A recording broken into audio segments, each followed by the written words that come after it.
Welcome back to My Understanding, everyone. This is a show where we try and explore what really drives long term change in fitness and life. I'm your host, Jack McLean, and in today's episode is going to be a deep one. We're talking about addiction, breaking habits, and the mindset it takes to rebuild yourself physically and mentally. My guest has an incredible story, and I think a great perspective that a lot of people will connect with. Derek, we've known each other for a long time. You moved to Boston about a year ago, and you worked at Lifetime when you're out here, and you still work there now. You are currently an assistant manager at PTL2, and you've been sober for 6 years. You said you've been in fitness for about the last 6 years as well, but you've been a coach for about half your life, so around 18 years.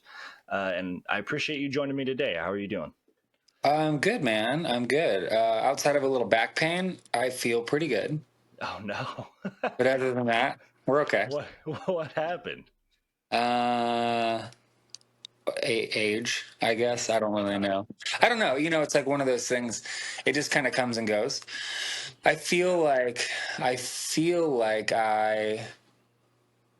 I spent a lot of time prioritizing mobility and flexibility for a while there, and I think I've just kind of fallen off a little bit. And it's just like I'm busy working Yeah, a lot, which is not really an excuse, but it's like you only have so much time to prioritize fitness, right? So I try yeah. to prioritize the things that are the most interesting to me, and the most interesting thing to me right now is like building strength and building muscle, and sometimes I push a little too hard.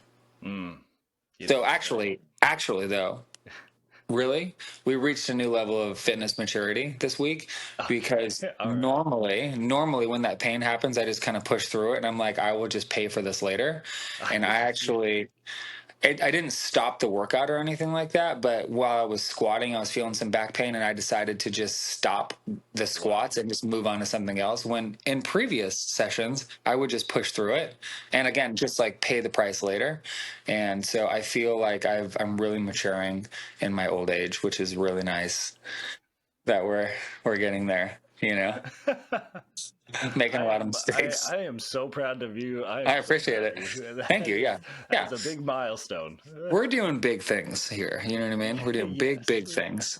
It Yeah. sounds like it. Yeah. Yeah. Yeah. It's good. Yeah. Well, that's So, incredible. So that you've been yeah. prioritizing your strength. When did that like change? Because I mean, the entire time that I've known you, I feel like yeah, flexibility, like mobility, has always been like your big thing. You know, you know how it is. It's just like seasons, right? Like things become interesting. Like I think when I first, uh, let's just go through the history, right? So when I first got sober, um, I had been working out a long time ago when I was younger. When I was a kid, I was a professional wakeboarder. Yeah. Like so, like on a regional scale, I was professional, so like semi-pro, and then I did some traveling and I did some competing as well. And then on a national level, I was in like the junior circuit, so I was like 18 years old, on my way, doing really really well. And at that point, I worked out, but it was like I didn't, it was like you work out because your parents tell you to work out. You know what I mean? Like my dad was Yeah. like, "I'm going to get you a trainer." I was like, "Okay, cool." Did you know that I trained with Mario when I was 18? Yeah. Okay, yeah. So Mario still works at Lifetime in Roseville, right? Oh yeah. He'll probably never leave. He'll probably be there. He's going to outlive everybody. That guy's so healthy. Yeah. So I trained with him when I was like 16. And the story he would always tell is, man, you would show up with his accent. I'm not going to try and do that because that would be inappropriate. But he's like, man, you would show up barbecued, man. You were so high every time that you showed up. So I'd come in as a kid just smoking weed because I was a delinquent. You know what I mean? Like all I did was Yeah. skateboard and snowboard and wakeboarding being my sport. So I would just smoke a lot of weed and go to the gym and work out with my friends. That's what we did. So, of course, when I go meet my trainer, Mario, I would do the same thing. I would probably get dropped off by one of my friends because I didn't have a car. Yeah. But again, I was a delinquent. You know what I mean? Like I got my license late because I was a troublemaker, and I would just show up and be very stoned and work out. And so I didn't really take it seriously. Let's just say that. So I had a lot of experience in the gym, but I didn't know anything. And then fast forward, wakeboarding was over, and then snowboarding. I was always just very physical, but the things that interested me the most when it came to exercise, like I wanted to do flips and handstands and stuff like that. So like when you saw me doing all the calisthenic type stuff in Roseville, like that was just an evolution of what I've been doing since I was a kid. Like the first thing that I wanted to do when my parents gave me a choice, I was like, I just want to do flips. Like how do I do that? I want to go upside down. So I was in gymnastics when I was little and all that kind of stuff. So I kind of feel like the natural evolution of gymnastics and like body weight progression and calisthenic type stuff is you want to be able to move your body in a way, let's say mastery over your body, right? Body weight stuff. Yeah. So when I got sober, it was kind of like a rediscovery of all those things, because I took several years off where all I was doing was just partying, drinking and drugs and just getting into all sorts of bad behavior. And so fitness definitely took a back seat. And of course, mental health took a back seat, right? Because you're not really prioritizing those things necessarily. Although I will tell you, even when I was at my worst, I still always kind of had like an idea that I wanted to be healthy. Like for example, and this is so incredulous. Like this is such a weird, stupid thing, but I was the type of person who would be drinking and smoking and all that kind of stuff, but I didn't want to take Advil because I heard it was bad for your liver. Yeah. You know what I mean? That checks out. Yeah. Like stuff like that. I really like, got to be careful. It's a dangerous thing to get into. Well, yeah, and just giving dumb advice like, oh, well, you shouldn't take that. It's really bad for your liver. Yeah. You know what I mean? Like it's just like it was very contradictory, but I always kind of had that that thing. And just to explain the whole idea, we're going to be all over the place today. So strap in, please, totally put your seatbelt on, because the whole thing with substance abuse and like drinking and alcohol and stuff like that, it's ultimately my opinion is it's really a form of escapism, right? Yeah. So you had asked me a question about whether I thought it was like a genetic predisposition or what, is it like in your DNA and all that kind of stuff. And I feel like there's definitely something to that. And when it comes to the recognition of drug addiction at this point right now, it's kind of, they handle it like a disease, in that it's an interruption of the biological, psychological, social, spiritual aspects of the body. So that's what categorizes things as a disease. So like a cancer or anything like that, it affects all those different things. Yeah. And abuse is the same thing, right? Drug abuse, alcohol abuse, anything like that. It's the same thing because it affects all those things. Biopsychosocial, spiritual. The difference, in my opinion, is more that drug use often becomes or alcohol, whatever, it often becomes like an escapism thing. Like any other disease, cancer, anything like that, it's not really the same in my opinion, because it's something that you develop over time, but it's not like we have enough data right now to be like, oh, you got cancer because you did this. Yeah. It's not really how it works, right? Like my understanding is, there are really terribly sad cases of kids who get cancer. They haven't done anything to deserve that. Like things happen, right?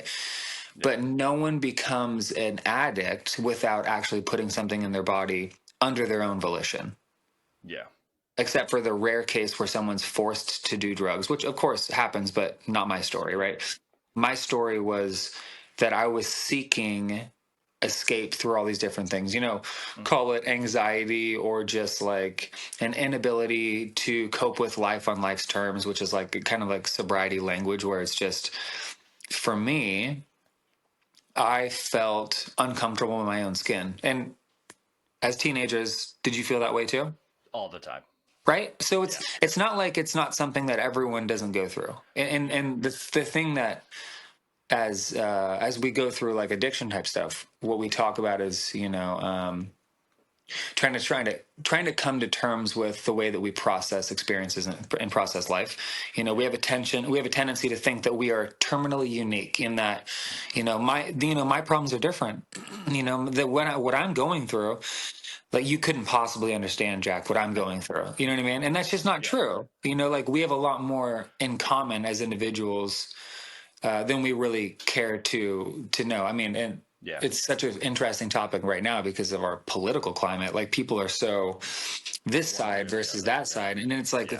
that's not really humans. You know, humans tend to be an amalgamation of all these different things, right? So it's interesting. So for me, um, it was always seeking something to help me feel a little bit different. I just wanted like a head change. I wanted to feel differently than I did. So I wasn't one of those people that was you'd see on the side of the street passed out type thing. That was never my jam. Mine was always like this perpetual buzz. You know what I mean? Like it was just like I want a little bit of something in my system all the time, you know?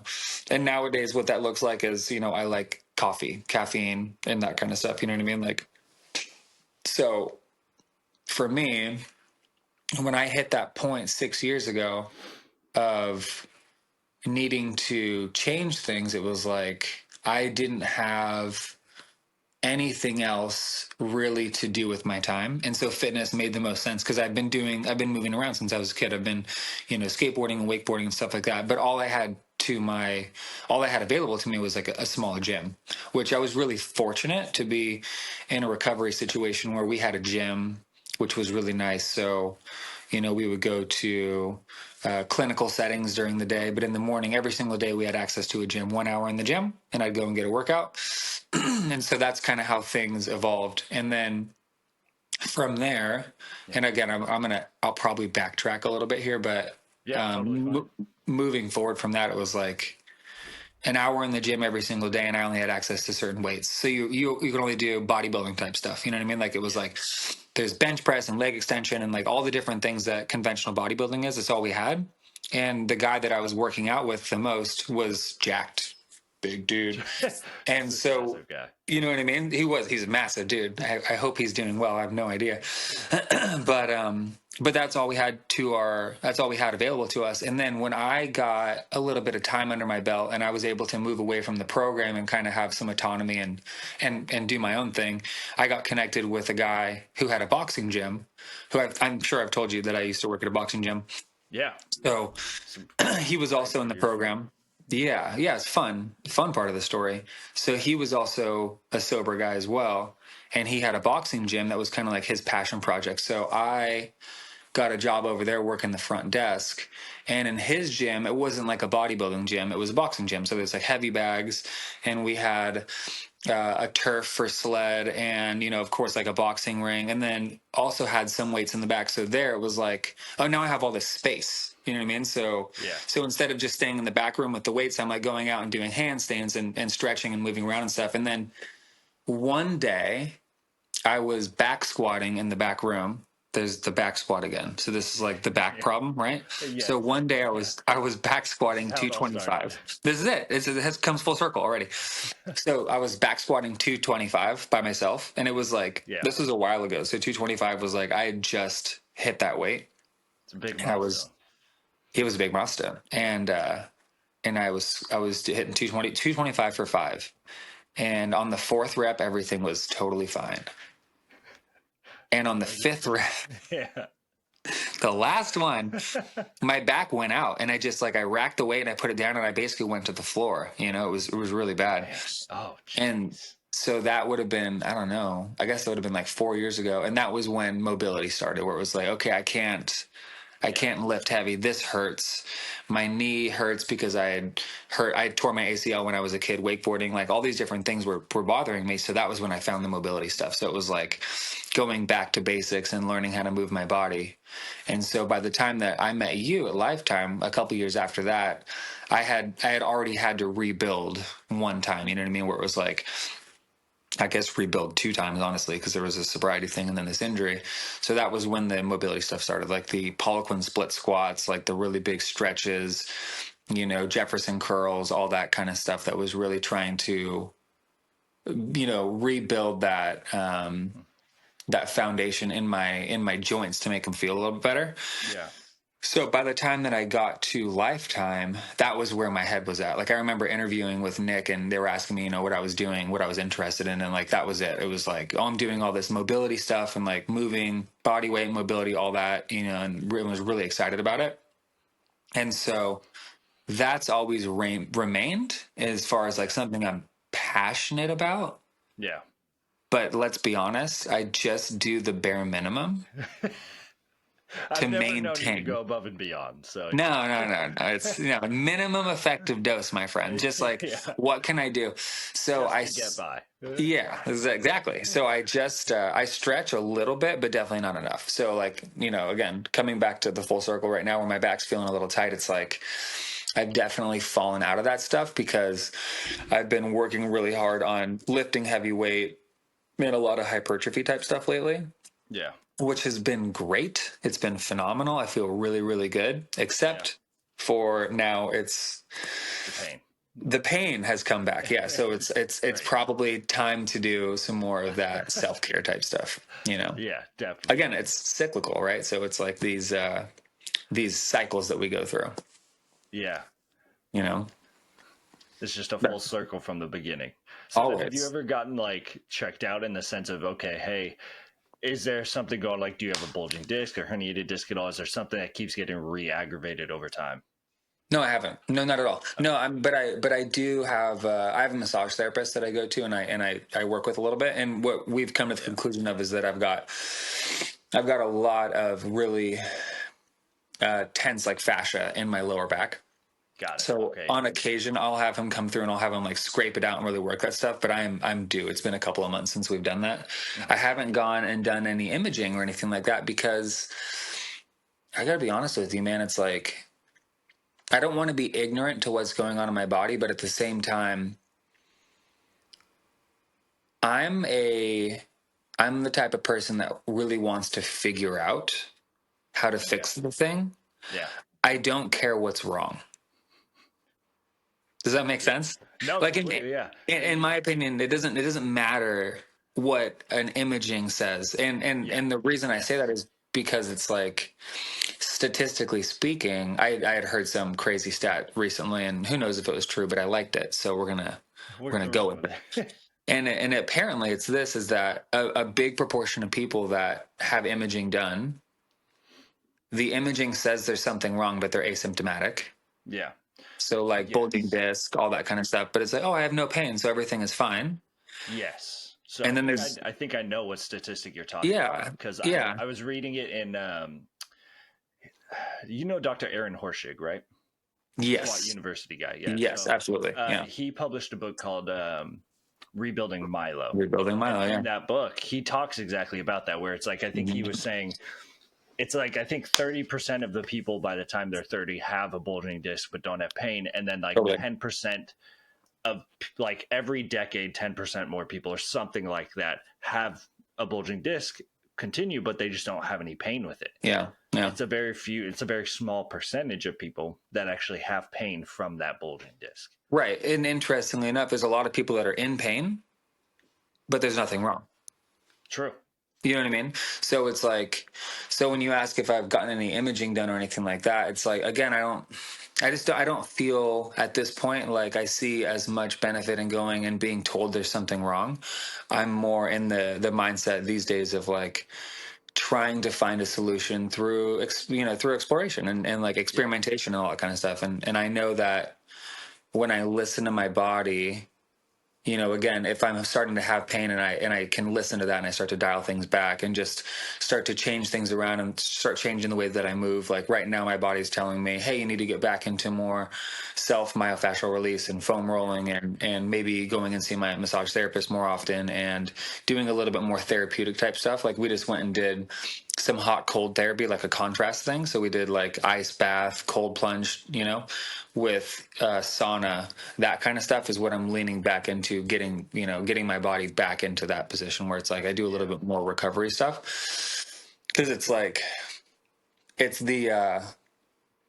I think the biggest battle with being like a fitness professional, and being a trainer and then also being my own trainer is like trying to figure out the perfect program. Yes. You know what I mean? Like, this is one of those things where it's like, it's so fun being a coach because everyone's got different needs, Yeah. and trying to develop a program for an individual is a lot of fun, but also it can be really challenging, right? Because you don't ever want to do too much for an individual, and that's where I kind of come back to that minimum effective dose, because we want to do enough to, engage the body and create some mechanical adaptation. But Yeah. if we do too much, that can be a real issue, because it's like you can't do less once you've done too much. So it's like always trying to build that foundation a little bit higher, a little bit higher. Do you listen to the guys Mind Pump? Have you seen those ones? Yes. So I've only Okay. seen, I think, maybe one or two of their episodes. Cool. So they have a lot of really cool programs that they build and that they sell, and then they also do their podcast, which is like very informative. It's like Yeah. four dudes. They're all very knowledgeable from different Totally. backgrounds. Very And cool. with their programming, it ends up being a lot of like less is more. Like, it's pretty robust programming, but Yeah. they really try to steer people away from overtraining. Hmm. And I kind of dig that, right? So it's Yeah. like, my training schedule when we used to work together, it used to look like 5 or 6 days in a row of bodybuilding type stuff, and then on occasion maybe I'd sub that out with some mobility type stuff as well. And now I've shrunk things back to where it's like I do 3 days a week. I do like a push pull leg type thing. So Yeah. big push day, chest and shoulders and triceps, and big pull day, back and shoulders and biceps, and then big leg day where it's hitting all the things. And I found that the 3 days, one on, one off, one on, one off, one on, affords me that extra time to really be able to focus on work and like working with my clients and all that kind of stuff, because I'm not always running to a different workout. Yeah. I can recover really well, but then also in the interim, like in between, now I'm finding more time to throw in some cardio stuff and some more foam rolling and all that kind of stuff. So I'm definitely lacking on the mobility stuff, but I have the time now Yeah. because I've made these little tweaks to the program. So I think I think we're getting closer to the perfect program. Okay. Because there's definitely a perfect program. There's just one that There's fits every single there's person. definitely a perfect program. Yeah, no, I don't think that's true at all. But Yeah, still, no, we're definitely not. we're getting But there there. You might know be what a I mean? perfect program for you at this specific time and place. At this moment, yeah, absolutely, yeah, That yeah.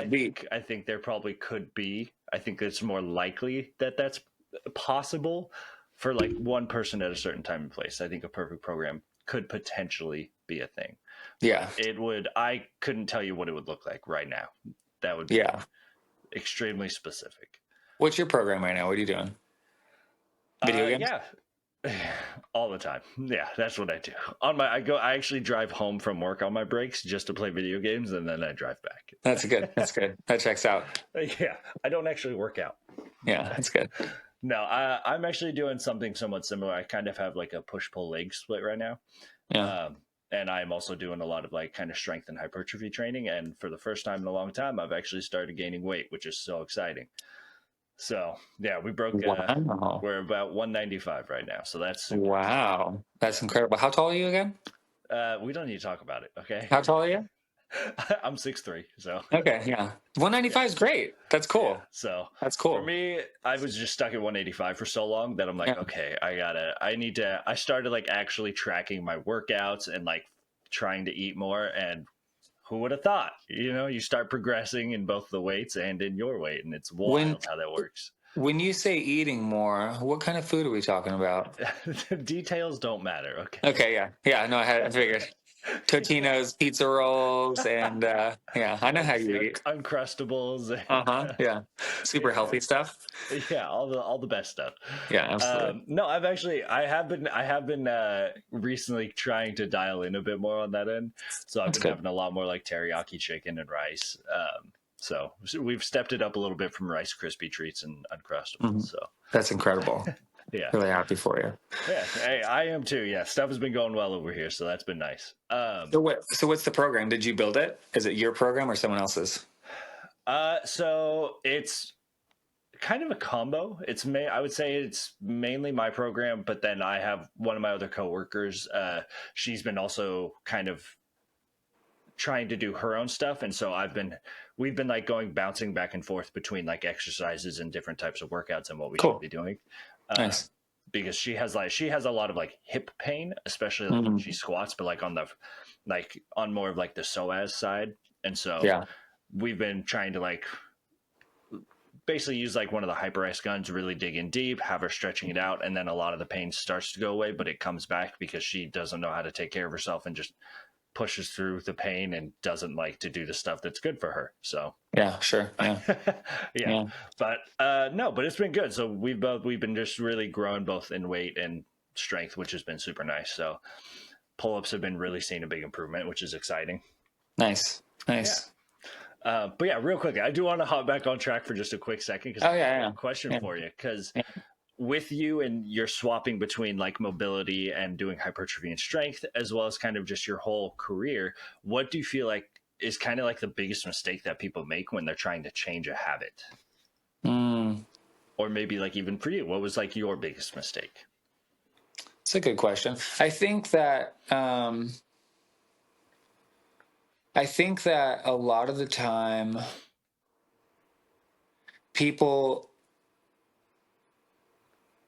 I feel like people just don't stick with it long enough a lot of the time. Like when it comes to habit change, let's say that there are 10 things that you need to do that you're not doing right now.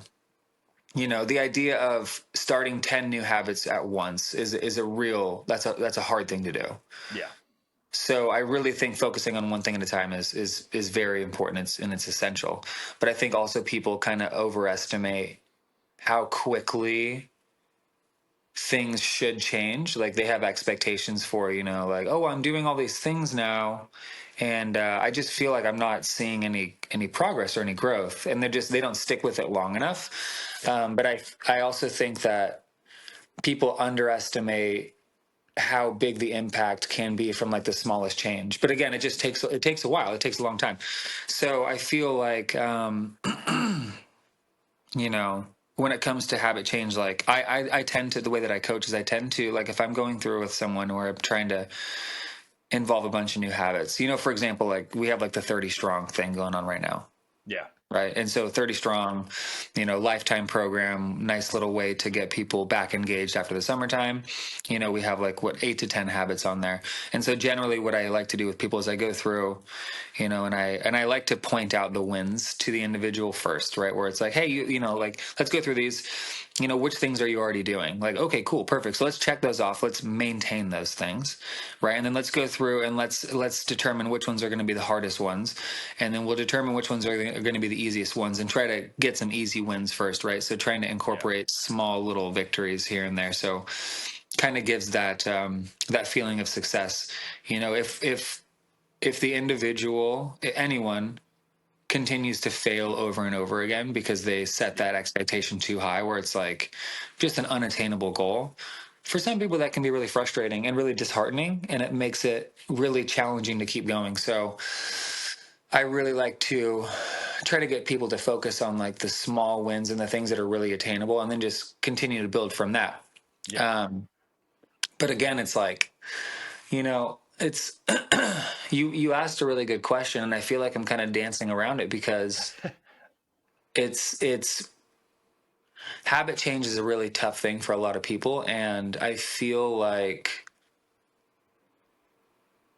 at the same time that people can be their own worst critic and be really critical of themselves and like Yeah. be really mean to themselves, that exact same person is also susceptible to making a lot of excuses as to why they can't do the thing. Yeah. So for me, I want to make things as fun as possible. Yeah. It's a game, Yeah. right? Like, seriously, like I like to gamify everything. So when I'm thinking about my own thing, like, I'm pretty successful when it comes to putting on size and then taking it off. Like I can go and change my food around, like increase my calorie intake and go put on some muscle and like do a nice little bulk and go put on 15 pounds, whatever, over the course of the season. And I will do that this winter as well, and really allow myself to like eat more and enjoy life and do all that kind of stuff. And I don't find that I have any issue opening up those floodgates, I don't allow myself to feel. I don't ever play the game with myself where it's like, am I doing enough? You know what I mean? Like, I think that people can be so critical and so obsessive over things to where they're looking Yeah. for perfection, and that's not real. So Yes. Yeah. so it's okay to let things not be perfect. That's great. You know what I mean? But again, like the gamifying thing. So let's say that I'm going into like the bulk mentality. I think a lot of people really struggle with putting on extra weight because they don't like the way that they're looking at themselves. They don't like the way they look in the mirror. And it's like, oh, I'm getting fat, I'm getting flabby, and all that kind of stuff. And it's Yeah. like, I really try to advocate for caring a lot less about that kind of stuff. Like, what I'm really trying to instill in people is like, let's focus on performance, Hmm. and let's focus on getting stronger, and let's focus on feeling good. Yeah. So if we can focus on the metrics of performance, like, are your lifts feeling good? Are you getting stronger? How does your energy feel? How does your sleep feel? How's your hydration feel? How does your self-talk feel? Like, Yeah. you know, are you celebrating yourself and feeling good about what you're doing? Or are you being critical and talking shit to yourself? You know what I mean? So when it comes to like leaning into the bulk, I feel like everyone should. You know what I mean? Like even Yeah. someone who Yeah. is, overweight and dealing with, and they just want to lose weight right now. I feel like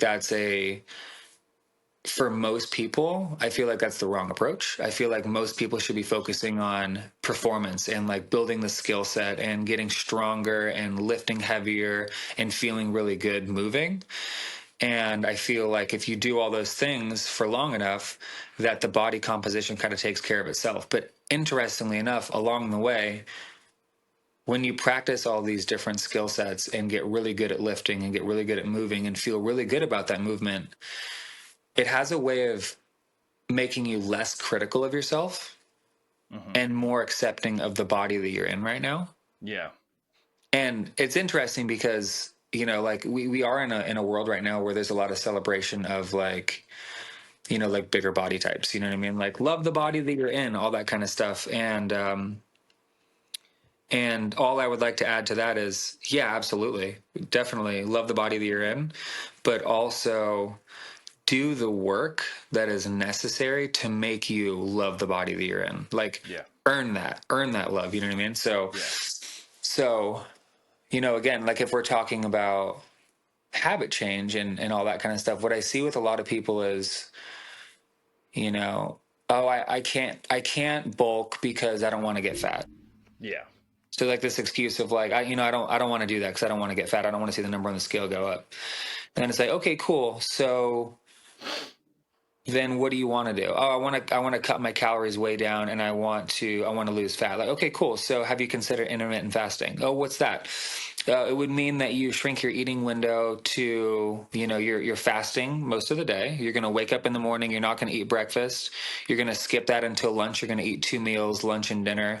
And let's just forget, some people have some critical, issues with that. But this is a good practice for changing the way your metabolism works because it lowers blood sugar spikes and all that kind of stuff. And it can be really Yeah. effective. So if I try and explain the intermittent fasting to someone, like, how about you skip breakfast? We're going to cut the breakfast completely away, and you're just going to eat lunch and dinner. Oh, I can't do that. I wake up hungry every single day. You know what I mean? Like, it's just another excuse, like where it's like, okay, so you're not willing to go eat more and put on muscle, but you're not actually willing to eat less and lose body fat. So what are you willing to do? It's just a lot of like complaining and people being dissatisfied with the position that they're in, Yeah.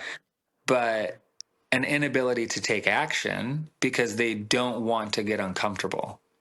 Yeah. Okay, so Interesting. let's bring it back to habit change. Yeah. You have to be willing to get uncomfortable. Yeah. You have to be willing to do something that you don't want to do. Okay. So when it comes to like myself and my sobriety, didn't want to get sober. Yeah. Didn't want to do any of it. Didn't want to at all. And it wasn't until I had to where it was like, hey, if you don't, you're fucked. You're going to have a lot of you're going to have a lot of problems if you don't. So it was like, for me, it was akin to the person who gets a cancer diagnosis. who was like, hey, if you don't fix this, you're going to die. And that was my rock bottom situation, where it was like, if you don't fix this, you're either going to die, or you're going to end up in jail, or this, that, and the other, like all these different things. Yeah. You know, sidebar, I did end up in jail very briefly for like a really short duration. And it was like one of those things where, again, if I didn't fix it, I would have had to have, I basically would have stayed there, and I would have been back in there over and over and over again. So it was like, for me, in many ways, I was really fortunate to be forced into experiencing something that I didn't want to experience. Yeah. Forced to go through these really uncomfortable feelings. And that's like the hardest part of coaching, I would say, because most people, I think, have a tendency to be really good at certain aspects of fitness and certain aspects of their life. Like, some people can work really hard, but they can't be hungry. Yeah. Can't do it. Some people can starve themselves and be okay with that, but they don't know how to actually work hard and and build, you know what I mean? So it's like it's this weird, they can do part of it, but not all of it. Yeah, exactly. So, and again, it doesn't need to be perfect, but it's like, it's this tough thing. So, if we were to put this into a nice little package, it's looking for areas of opportunity that are really easy to afford, and building those skill sets, and then building up to more and more and more challenging goals and habits. But then ultimately, like, trying to gamify it so that it's more about completing the task at hand rather than how you feel in this moment. Like, I think that my daily experience is such a whirlwind of emotions. And if I just listened to my emotions, I wouldn't get out of bed. Yeah. I wouldn't. Yeah. I wouldn't at all. Like, I wouldn't go to work. I wouldn't be successful. My workouts, I wouldn't be putting on muscle, like all this kind of stuff. Like, there's so many things that I don't want to do. There's a part of your brain that grows every time that you do something you don't want to do. I feel like mine's very big, because there's a lot of me doing things that I don't want to do, but I do them because I know that I need to. Yeah. And so I think leaning into the discomfort, and it's like a lot of those things you see on t-shirts where it's like, embrace the suck, all that kind of like CrossFit type mentality and verbiage. There's a lot of that, you know what I mean? Like, you really have to lean into the discomfort. And so again, for me, it's all about gamification. Like, if I'm going into a pretty aggressive little cut, like, it's fun for me because I've managed to gamify it where it's like, okay, cool. So I normally eat this many calories. I'm going to try and make a little cut here, and let's see how many hours I can go without eating my next meal. You know what I mean? Like, and it's not like I'm starving myself. It's not like I don't go days. You know what I mean? Exactly what that sounded like. It does sound like it, doesn't it? Yeah. But it's like, it's like like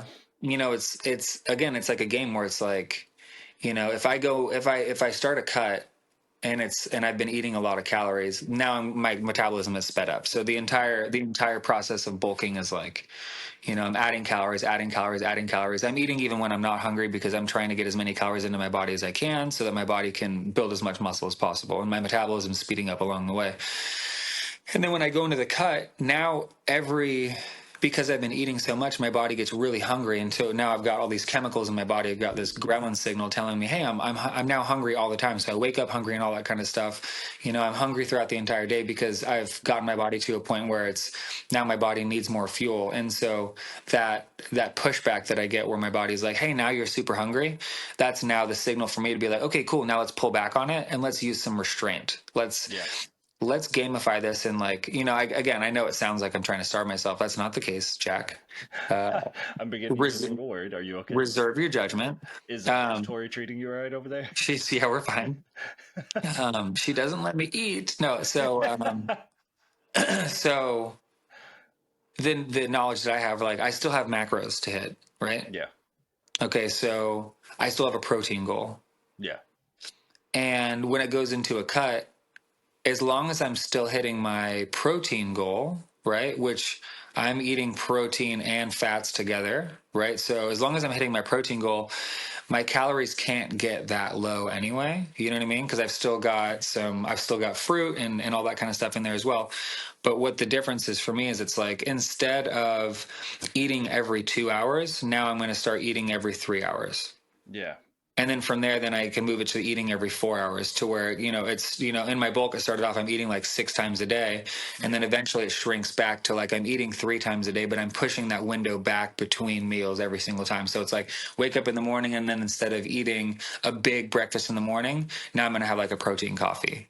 Yeah. And then I push that back a couple of hours. And then before my next meal, if I'm starting to get really hungry, I have one piece of fruit instead of an entire meal. You know what I mean? So it's like shrinking those windows down to where the amount of calories that I bring in, it's just that minimum effective dose again, right? Where it's like Yeah. just trying to get enough food to feel like, okay, cool, I've turned off the signal a little bit. I feel good. I don't feel shaky at all. I've got a little bit of energy there. And that allows me to keep going, right? So it's like, again, it's a game to me. A lot of Yeah. people express to me, they're like, oh man, when I feel hungry, I get really shaky and I start to feel faint. It's like, okay, Yeah. it's temporary. Yeah. Like that feeling of like, I need food. Like, no, you don't need food. You want food because you're used to it, right? If you just push it back a little bit and allow yourself to move a little bit, have some water and like Yeah. allow yourself to sit in that discomfort, that noise goes away. And then I eat, Yeah. which is interesting, right? Like it's a series of mind fucks that I put myself into where it's like, everything for me, it's about like this challenge, you know what I mean? Like Yeah. when it comes to my job, you know what I mean? Like how many people can I go talk to when it comes to, working with my trainers that I work with, you know what I mean? Like I'm always trying to set that bar a little bit higher to where the job that I've done, I'm trying to do a better job every single time. Just again, Yeah. like trying to stack wins on top of each other. Right. So, I don't feel like I answered the question with habit change. I feel like it's not an answerable question in a universal Okay. sense.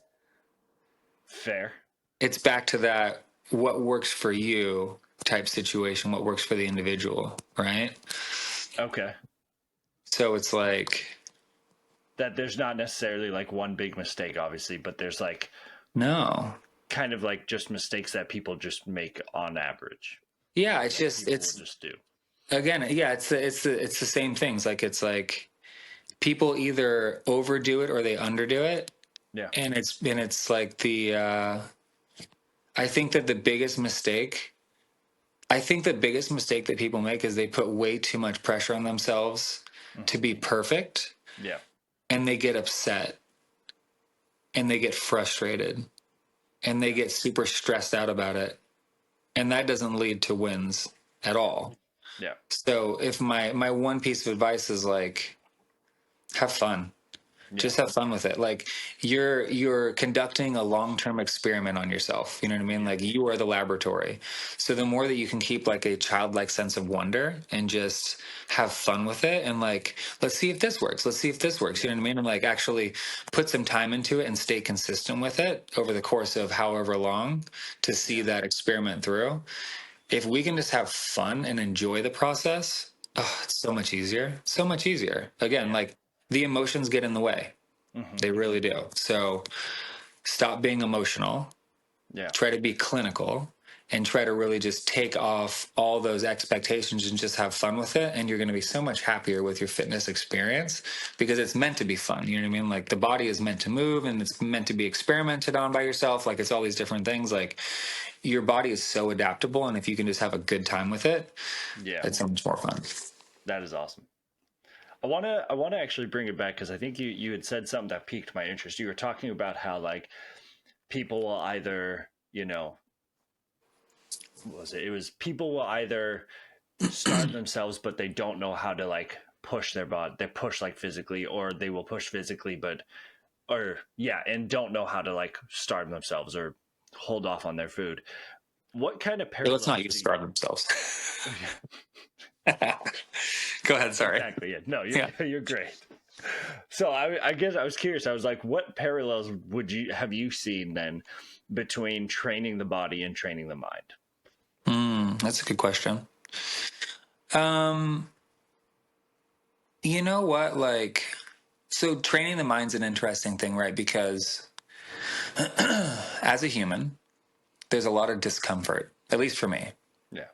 There's a lot of friction pointing in different directions. So for me, I tend to experience a lot of emotional highs and lows, albeit it doesn't really seem like it from the outside. Like I tend to have kind of a more stoic demeanor. Like people tend to not really realize when I'm super anxious necessarily, except for like my really close people, Yeah. like Tori can tell, my wife can tell.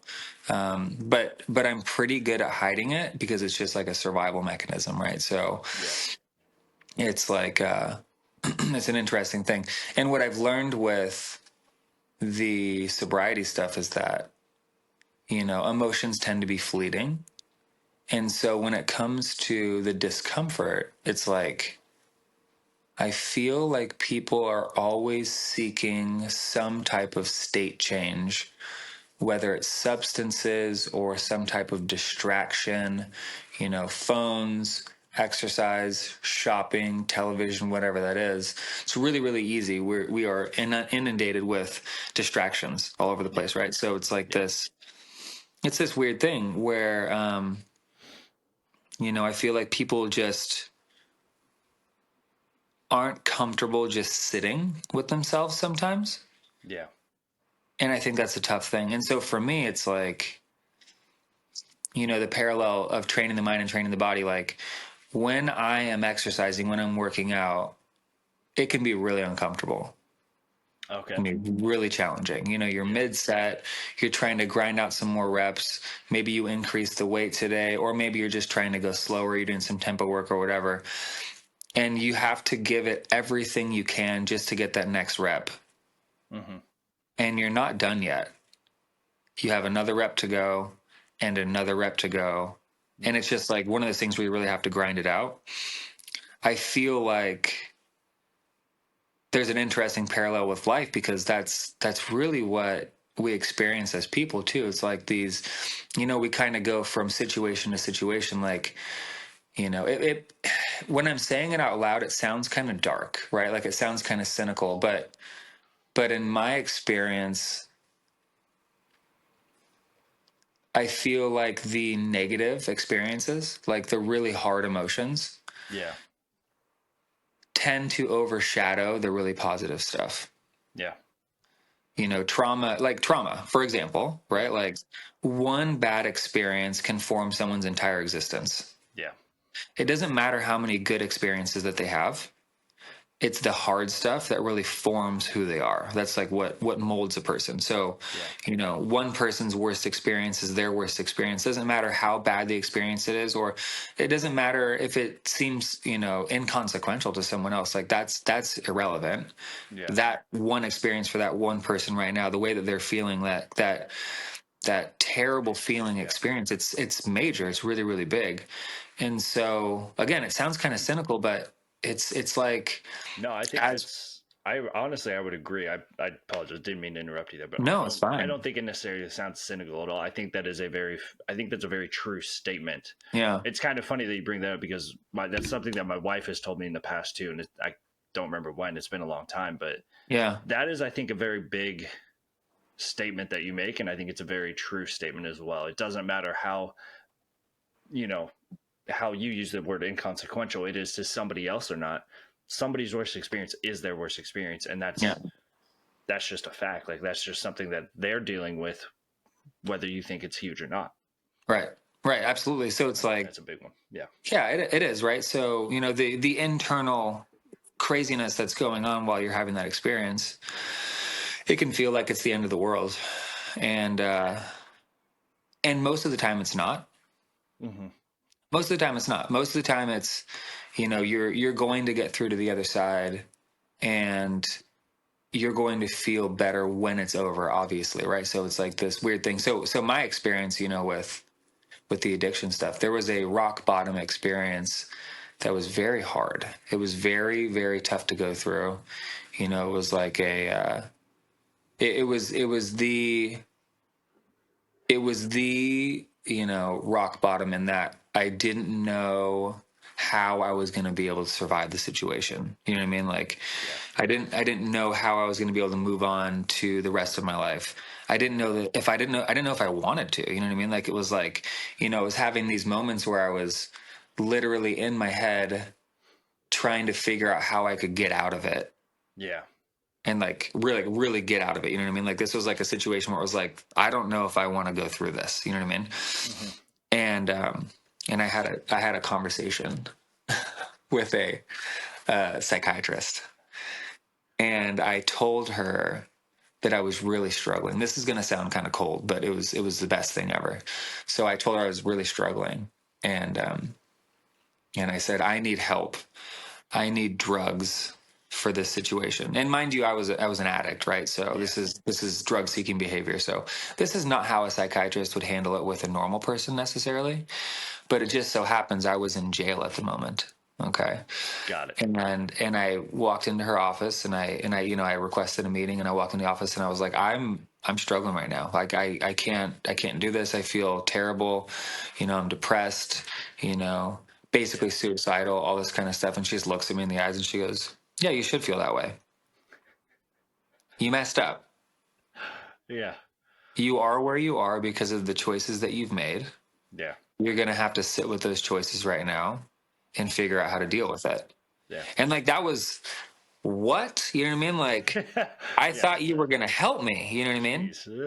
And to be honest, like, it was the best thing that she could have done for me, because had she just listened to these, these whines and cries from a broken man, Yeah. she could have given me some medication to sedate me and help me through that situation. And had she done that, I am convinced I would still be on drugs today. Yeah. Maybe it would be psychological meds. Maybe it would be Xanax or something for anxiety, something like that. Yeah. But had she not done that, I'm convinced that I would not have developed the tools to deal with that discomfort. A couple weeks later, I went back to her with the exact same complaint and said, hey, I'm still not doing well.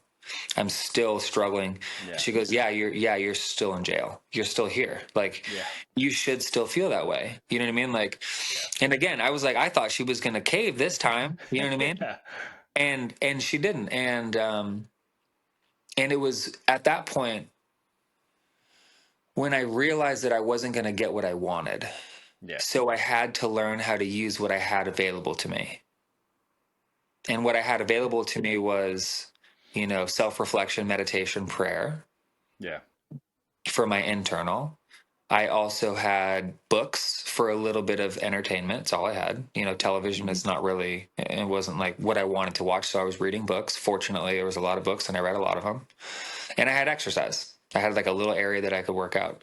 So my days turned into, some type of like monk-like behavior where it was like sleep, eat, exercise, read, pray, self-reflect, go to meetings, AA, church, all that kind of stuff, anything that was available to me. Yeah. I learned how to use the resources that I had at my disposal. I became a MacGyver of sorts for myself, where it was like, this is all I have available, so I'm going to make it work. And then I learned how to repair myself from the inside out, right? So it was like, I learned at that point that I hadn't been giving myself enough time to feel emotions. Yeah. Up until that point, anytime that I felt badly, I would just take something. Yeah. I would drink, I would smoke some weed, any other substance. We don't need to get into the details, but let's just say that not your mom's pharmaceutical drawer, you know what I mean? Like, it was bad, right? And so I realized that up until that point, and maybe I'm realizing right now looking back on it, but I realized that whenever I felt something I didn't want to feel, instead of feeling it and processing it, I would just look for something to make me feel different. And it was going through this experience that I had to learn how to sit with my emotions and kind of sit through the discomfort, right? So if we're talking about, the parallel between exercise and self-improvement, it's interesting because everyone that works out, that knows how to lift heavy weight and really challenge themselves physically Mm-hmm. and sit through that physical discomfort, actually has the tools to do the same thing internally, emotionally, spiritually, all that kind of stuff. Yeah. If they don't do it, it's just because they haven't, it's because they're unwilling to. You know what I mean? Yeah. Like anyone has the ability, like we all do. We all have the ability to do a little bit better today than we did yesterday, you know? And so for me, it's always, like I'm really big on trying to educate myself and learn something new. And it doesn't have to be even important information. You know what I mean? Yeah. Like I just want more. I just want more information. Like I love stories, and I love people's stories, and I love, listening to people talking about their experiences, and I love hearing about crazy theories, like weird conspiracy theories and stuff. Like so much fun. Like that, right? And I love hearing about history, and while I'm not going to agree with a lot of it, or maybe some of it I agree with or whatever, I've just learned to really position myself as trying to be this student. You know what I mean? Like, Yeah. forever trying to be a student of life and like learning more every opportunity that I can get. It keeps me in that place of like, again, that childlike sense of wonder where, you know, it keeps things constantly interesting. Yeah. And that's my distraction, right? Because it is definitely easier to listen to other people's things than it is to go through my things. So it's like this healthy balance for me of listening to these other things, but then also taking that extra time afterwards to like sit and reflect on those things and like really try and process the things that are still pent up, right? Like there's been a lot of struggle in these last 6 years, Yeah. like nationally and internationally and Mm-hmm. regionally in my own experience and everything. Like it's been like a tough 6 years Yeah. for sure. But um it's kind of cool because it's like what a blessing, right, to be able to sit through these really awful situations now, like whether it be like a COVID lockdown or losing my mom and then losing my dad, Yeah. um you know having, and then on the other side, like moving across the country, getting a new job, Yeah. getting married. Like there's a bunch of different things that are like really positive experiences, but they were still challenging. Yeah. Then a bunch of really negative experiences that were obviously challenging, but how cool it is now to be able to sit through those things and actually experience them Yeah. 100% Yeah. versus before when it was like I was always experiencing everything through a cloud, like a fog, Mm-hmm. because it was just easier that way. Yeah. You know what I mean? So I really try to lean into the discomfort as much as I can these days, and there's a lot of discomfort. There's a lot, Yeah. and I'd like to say that it's getting easier, and some days it's easy and some days it's not. You know what I mean? Like some days Yeah. it's just really really hard still, and Yeah. I think that's the most frustrating part because it's like people talk about, with like sobriety and stuff like that, like, you're gonna have waves and it's Yeah. gonna get easier, and it's also going to get harder again, and then it's going to get easier, and it's just like this constant wave. And I feel like the human experience, like just to get a little woo woo on it, is I feel like the human experience is actually all about going through hardship. Like I Mm-hmm. really think that's how we grow and become the best versions of ourselves. Like if everything is just easy all the time, we wouldn't have any growth, Without that friction, you don't get stronger. Without Yeah. those things pushing back on you, you never learn how to overcome, right? So Mm-hmm. every day, we've talked about the impending doom that I wake up with every single day, like my existential dread, Yeah. Yep. every day, every day I wake up with that. Yeah. Um, Not today, it's Sunday, and I don't have to work. And tomorrow, you know, and but it's funny because I love my job, I really love it, and at the end of the day, Yeah. I'm so happy I did it. But every day, I'm like, it's hard for me. Yeah. I I struggle really hard sometimes to put one foot in front of the other. Yeah. Sometimes it's just like I was talking to Tori about this because I was having a hard day the other day, and she's like, she's really good at it too, where it's just like focusing on one thing at a time. You know what I mean? Like, on those hard days, sometimes it's just one thing at a time. Like, it's okay, get up. Yeah. Okay, put your clothes on. Okay, make the bed. Okay, brush your teeth. Rather than looking at like all these things that I have to do, like think about the amount of things that you actually have to do every single day. Yeah. Like just little things, but sometimes those little things feel huge. And if I can just focus on one thing at a time, like this one lift right now, this one rep right now, Yeah. this one person in front of me right now, and just really focus all my energy on what I'm doing right now and staying present in that moment instead of worrying about the next thing, it brings me a lot more peace. Yeah. You know what I mean? So, let's have fun. I like that. Let's focus on one thing at a time. Yeah. Let's lean into the discomfort. Let's seek some type of development and learning and growth. Um, let's also chill and relax. You know what I mean? Like there's all these, it's finding that perfect blend of all these different things that's perfect today, right now in this moment. And if they change, that's great. Let them change. You know what I mean? Like it's a fluid thing, it's always like, it's always adapting, I would agree. Yeah. That's awesome. Well, I appreciate that. So, Yeah. what would you say then is like just one big takeaway for somebody who's trying to build a new habit?